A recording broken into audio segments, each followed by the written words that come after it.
இப்பொழுது கேளு மறந்து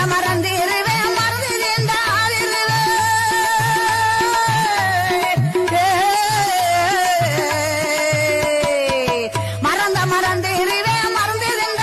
இருவேன் இம்மன் மறப்பானண்டா உலகத்திலே மறந்தில்லையே வர சைசா சினிமா வந்ததும் புதுசா இதை விட சைசா இப்ப இருக்கு இளவட்டண்டினுசா வர சைசா சினிமா வந்ததும் புதுசா இதை விட சைசா இப்ப இருக்கு இளவட்டண்டினுசா